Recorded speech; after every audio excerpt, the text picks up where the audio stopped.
Son muy interesantes las lecturas del Evangelio que estamos escuchando en estos días. Nos están ayudando mucho a comprender un poco más el mensaje de Jesús. El día de hoy hay muchos elementos, podríamos estar prácticamente todo el día hablando de esto. Sin embargo, me gustaría detenerme en un par de aspectos que considero que son interesantes y que nos pueden ayudar en nuestra vida espiritual, en nuestra vivencia cristiana. En primer lugar, contemplamos que en el Evangelio hoy se nos proponen como dos historias distintas, pero que se van entremezclando.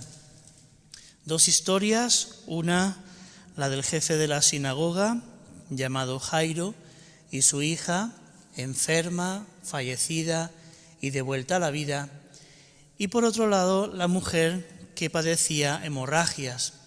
Popularmente a esta mujer la llamamos la hemorroísa. Hay varios elementos interesantes cuando contemplamos estas historias de Jesús. Si nos acercamos desde un punto de vista crítico literario, descubrimos que hay como tres grupos de personajes. Está Jesús, por un lado, está la persona que, siendo personaje secundario, es quien también es curada, sanada, interactúa con Jesús. Pero hay un tercer grupo de personajes que son las personas que rodean la escena y que el lector de alguna forma también forma parte de este grupo de personas que rodean a Jesús. En muchos momentos, este grupo de personas también tienen su participación en la historia. Y me gustaría hoy que descubriéramos juntos cómo es la participación de las personas que van con Jesús, que rodean a Jesús, y cómo es también la actitud del mismo Jesús con este grupo de personas indefinido que está alrededor. En primer lugar, Jesús regresó en la barca a la otra orilla. La semana pasada Jesús tomó la barca y fue al otro lado del río Jordán, a una tierra diferente a la tierra de Israel, una tierra que no conocía al Dios de Abraham, al Dios de Isaac y Jacob, sino que era una tierra de paganos. Jesús va en varias ocasiones allá y regresa de nuevo a la tierra del pueblo elegido. Y una gran multitud se reunió a su alrededor. Parece que lo estaban esperando y Jesús se queda junto al mar para quizás evitar que lo expriman, ¿no? Hay tanta gente que lo empuja y se queda junto al mar. En algún otro momento de la Escritura se nos va a decir que Jesús se sube a una barca, y desde allí, un poco más libre, predicaba a la multitud. Y aparece un jefe de la sinagoga. Los jefes de la sinagoga eran judíos que conocían y comprendían muy bien la fe judía. Sorprende cuando los jefes de la sinagoga se acercan a Jesús porque están abandonando su fe judía y se están abriendo a la novedad que Jesús trae. Quizás por eso los sumos sacerdotes también se van a enojar con Jesús, porque sienten que están perdiendo personas que, estando al servicio de la fe judía, se están pasando al bando de Jesús. Este jefe de la sinagoga tiene nombre, se llama Jairo, no es un indefinido. Cuando escuchemos el nombre de alguien es porque es alguien importante, es alguien que Jesús conoce, es alguien que se da a conocer. Y pide a Jesús: mi hijita se está muriendo, ve a imponerle las manos para que se sane. El padre intercede por su hija ante Jesús pidiéndole la sanación. Y Jesús se pone en marcha. Y la gran multitud lo seguía y lo apretaba por todos lados. Esa gran multitud podemos ser los aquí presentes, puede ser la iglesia, puede ser, todas las personas que lean esta historia del Evangelio de Marcos. y la multitud apretaba a Jesús por todos lados. No estaban interesados en lo que Jesús estaba diciendo, quizás estaban más interesados en participar, en ser partícipes de lo que Jesús estaba haciendo y viviendo. Pero a veces esa multitud actúa como muro de contención, imposibilitando que se obre el milagro. Esa gran multitud parece que desea seguir a Jesús, pero al mismo tiempo también quiere imponer el mismo criterio, el mismo ritmo que según ellos Jesús tiene que seguir. Y de entre esa multitud hay una mujer. Hay una mujer que hacía 12 años que padecía una enfermedad terrible, hemorragias.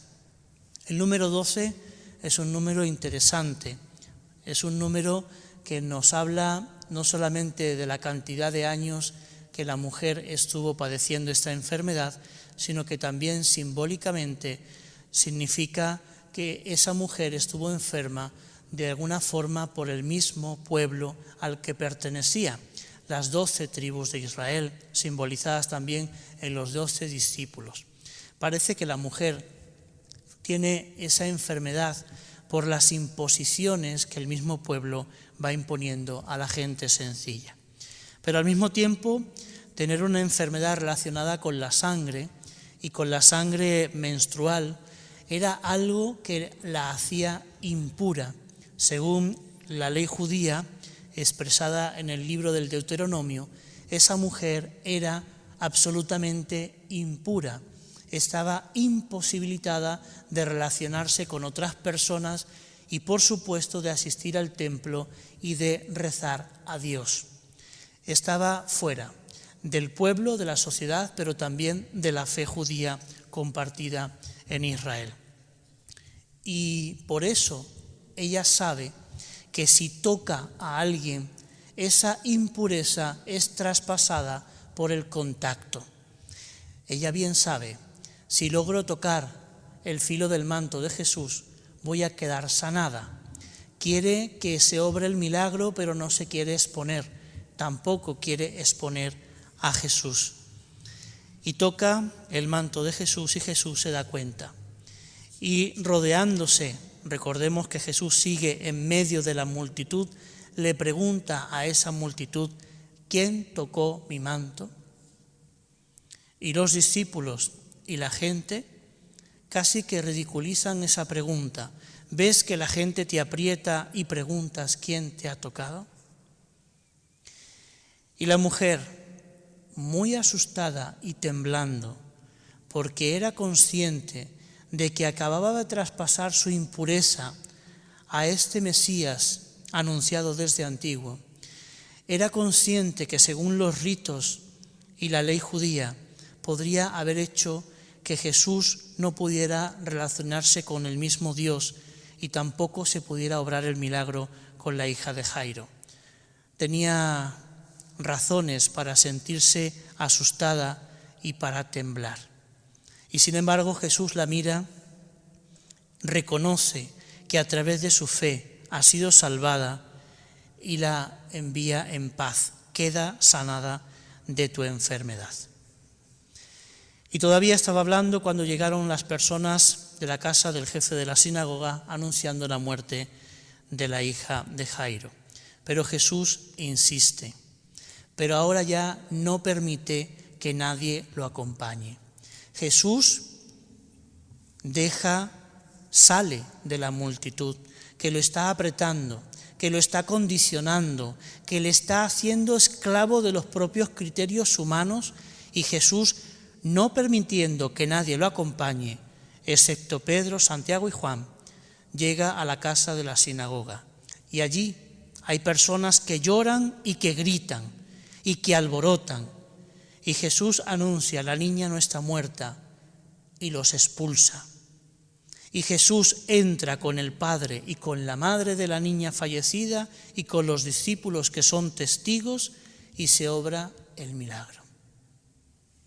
Quizás hoy hemos de pensar sobre el sentido del silencio y de la soledad, esa soledad que nos acerca a Jesús Y también es un día para pensar en cómo vivimos nuestra vida en medio de la multitud y cómo a veces la multitud impone criterios que a veces son alejados del mismo Evangelio, al mismo Dios.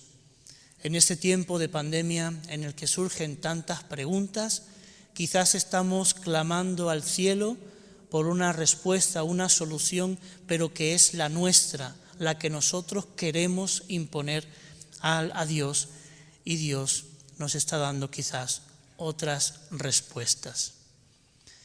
Dejemos que resuenen en nosotros estas ideas en el día de hoy, cómo también funciona la masa, cómo también funciona a veces de forma positiva, a veces de forma no tan positiva, cuando nos incluimos en la masa, en ese cuerpo indefinido de personas que realizan acciones y de las que nosotros participamos en muchos momentos, pero que quizás no tienen en algunas ocasiones sentido ni tampoco nos hace mucho más libres. La fe que Jesús nos propone es una fe personal, es una fe de tú a tú, es una fe que invita a la relación entre Jesús y tú mismo, es una fe que te pone y te expone desde lo más profundo de tu corazón ante este Dios que te mira con ternura y con misericordia. Dejemos que lo que esté muerto quede muerto, pero lo que pueda ser salvado y devuelto a la vida sea tocado por Jesús, y como la hija de Jairo, volvamos a la vida en aquellos aspectos que estamos deseando reiniciar, reactivar en nuestra vida. Amén.